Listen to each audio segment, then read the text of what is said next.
প্রিয় দর্শক, আসসালামু আলাইকুম। দর্শক, আপনাদের প্রীতি ও শুভেচ্ছা জানিয়ে শুরু করছি আমাদের আজকের প্রতিবেদন। তো দর্শক, আজকে আমরা এক অসহায় মেয়ের গল্প তুলে ধরব, যার নাম হচ্ছে রিমি। রিমির বাবা মা কেউ নেই। রিমি বড় হয়েছে তার ফুপির কাছে।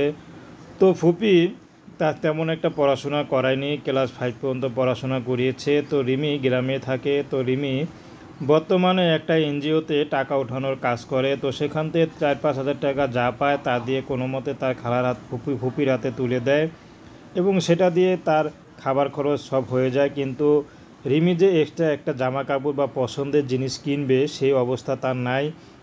তো রিমির ফুপিও অনেক অবস্থা খারাপ, অত একটা ভালো না। তার স্বামী নাই, তো তার ছেলে মেয়ে আছে। তো রিমি এখন চাচ্ছে ভালো একটা জীবনসঙ্গী, কারণ একটা সঙ্গী যদি পাশে থাকে তাহলে পৃথিবীতে আর কিছু লাগে না। তো যে তার ভরণ পোষণ নিতে পারবে তেমন একটা মানুষ চায়, সে বিবাহিত হোক আর অবিবাহিত। সে যদি টাকা ইনকাম কম করে তারপরেও কোনো আপত্তি নেই, আর সে যদি প্রবাসে থাকে তবুও কোনো সমস্যা নেই। তো সারা জীবন তার পাশে হয়ে তার হৃদয়ের মধ্যে জেগে থাকবে।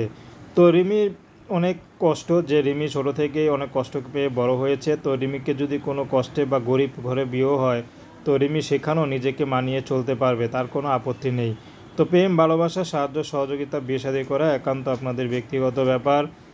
আসুন আমরা 5 ওয়াক্ত নামাজ পড়ি, সর্বদাই দেশের সেবা করি। আসসালামু আলাইকুম রহমতুল্লাহি বারাকাতুহু।